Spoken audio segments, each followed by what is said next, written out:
approvazione con un applauso.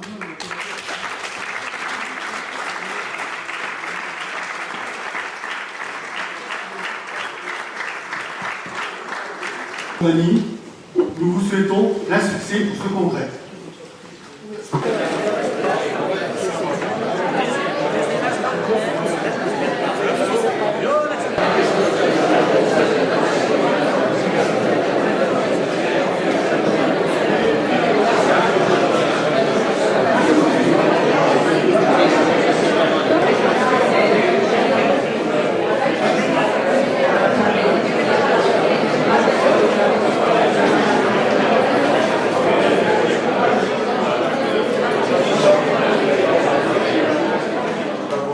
Salutations fraternelles de l'UCA-CGT France et nous espérons que des débats démocratiques et constructifs se tiennent lors de ce congrès.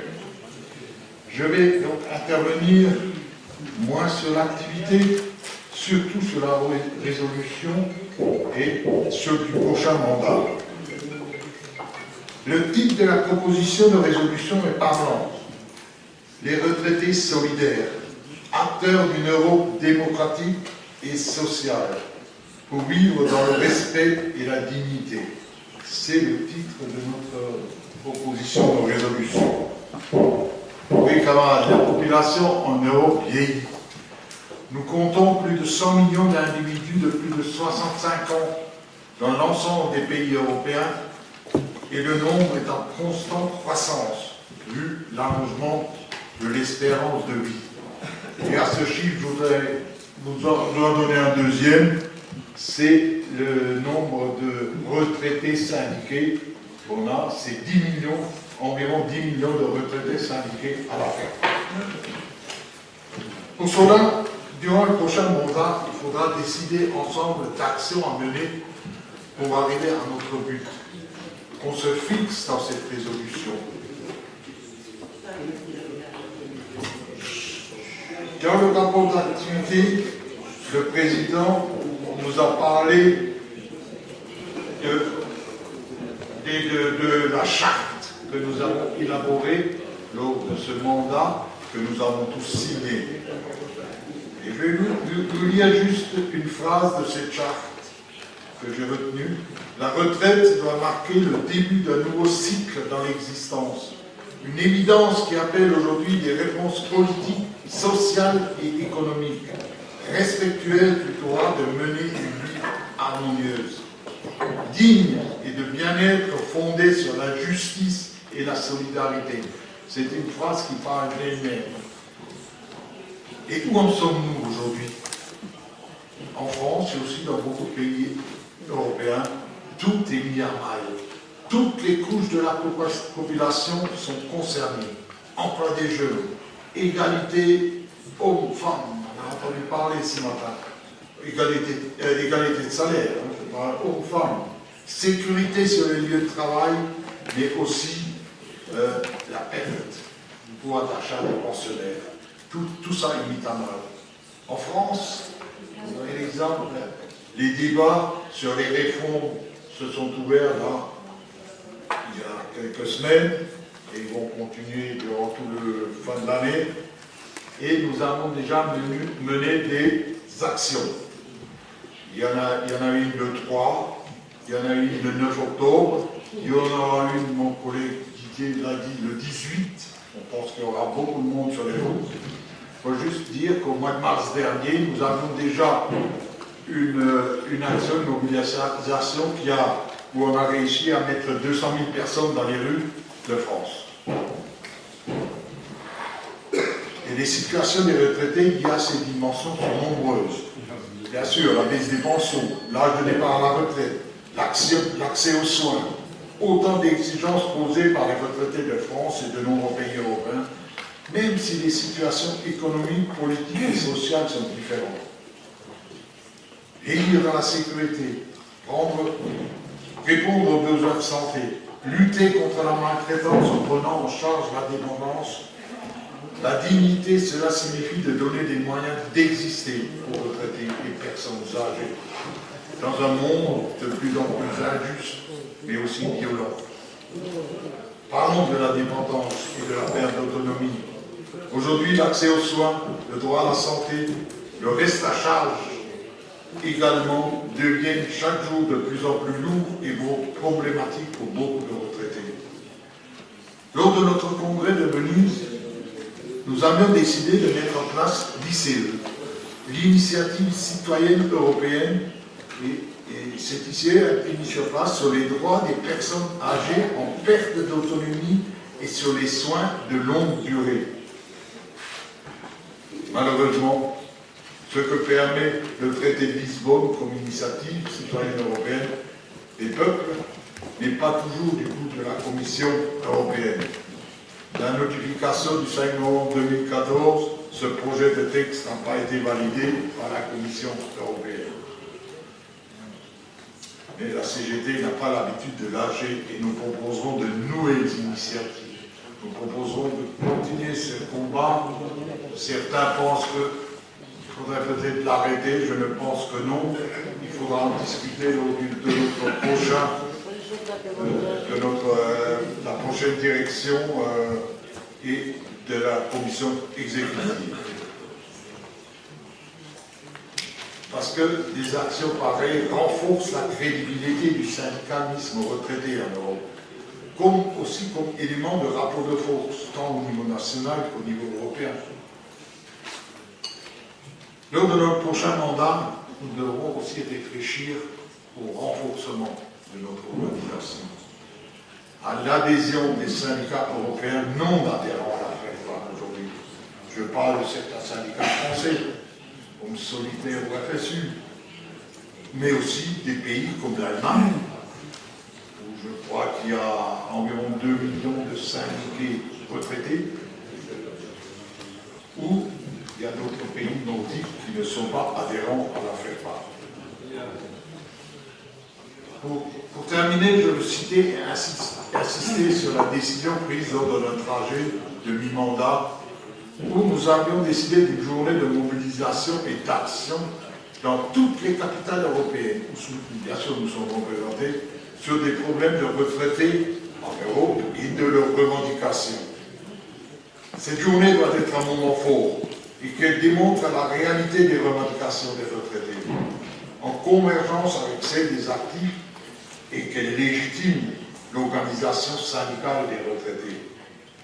Nous avons tout intérêt à être au plus près de l'action. Parce que ce qui se joue en Europe aujourd'hui, c'est la pauvreté organisée des salariés, des retraités et surtout des futurs retraités.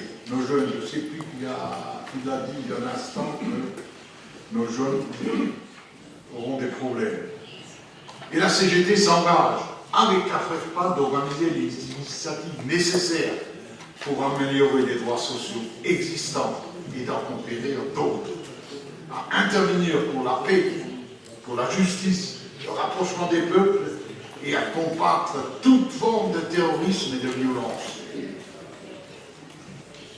C'est dans ce contexte, et après les différentes interventions, nous demandons à la nouvelle direction de la FEFPA, dès qu'elle est élue, bien sûr, demain matin, de revoir le calendrier et d'organiser au plus vite une réunion du comité directeur, voire une commission exécutive, afin de décider de la date de cette action, qui doit être au printemps. Il faut prendre une décision, et aussi pour débuter nos travaux qui ont été un peu lâchés les derniers temps, mais bon, on sait le pourquoi. Voilà, c'est ainsi, pour terminer, que nous ferons de la FEFPA une organisation dynamique et mobilisée pour le droit de vivre et vieillir dans la dignité. Moi, je tiens aussi à remercier Anna qui m'a fait découvrir le comité des femmes, puisque c'est la première réunion et la seule, malheureusement, puisque les moyens qui ont été donnés aux femmes n'ont pas permis d'avoir, pour Anna malheureusement, une activité aussi importante que ce qu'on aurait voulu. On espère pouvoir faire changer les choses. Je suis d'ailleurs contente qu'elle reste au comité des femmes, puisque nous aurons besoin de toutes les femmes.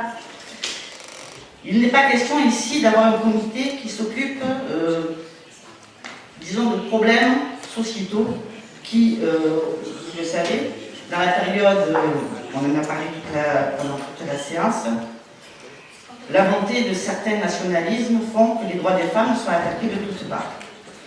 Beaucoup d'associations nous sollicitent pour que nous apportions notre contribution en tant que syndicalistes à la défense de ces droits qui sont malheureusement mis à mal de partout. Vous le savez, chaque fois qu'il y a la montée du fascisme, les premières victimes sont les femmes. Par contre, nous avons un combat que nous avons mené. Nous sommes quand même les femmes qui avons conquis le plus de droits. Nous sommes la génération qui avons repris le droit sur l'IVG, le droit sur nos corps, le droit à avoir un compte bancaire, à pouvoir voter. Nous sommes cette génération-là. Nous ne pouvons pas laisser passer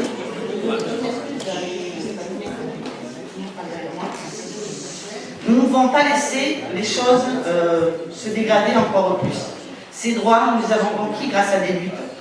Parfois au prix de la vie de certaines femmes, à leur emprisonnement, au prix aussi d'un dur combat contre les hommes, même s'ils nous soutenaient, mais qui quelquefois, tout en nous soutenant, nous espéraient bien quand même que le foyer nous attire ou que la cuisine nous attire encore plus que la rue et les combats que nous menions.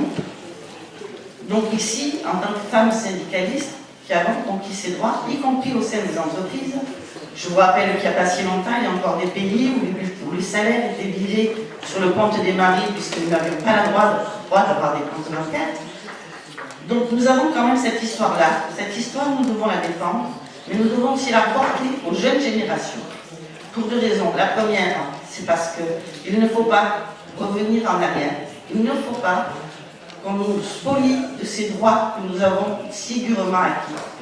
Et la deuxième des choses, c'est que cette inégalité que nous continuons à combattre dans le monde du travail fait qu'à l'avenir, nous n'avons pas le droit de laisser les jeunes femmes et les femmes plus anciennes vivre ce que certaines d'entre nous vivent encore aujourd'hui, c'est-à-dire des retraites très basses et un manque de dignité, puisque malheureusement, on l'a dit, les retraites des femmes sont celles qui sont plus basses que celles des hommes, d'à peu près entre 25 et 30% selon les pays. Donc nous devons être cette mémoire vivante, un, qu'il est possible de gagner, et deux, qu'effectivement, le fait d'avoir des salaires si différents amène qu'à la retraite, nous avons une vie encore plus difficile que celle des hommes.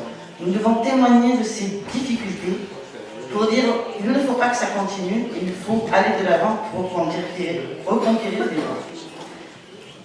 Je ne présenterai pas de feuille de route ici, pour la simple et bonne raison que je ne connaissais pas les femmes qui étaient au comité des femmes, celles qui se présentent.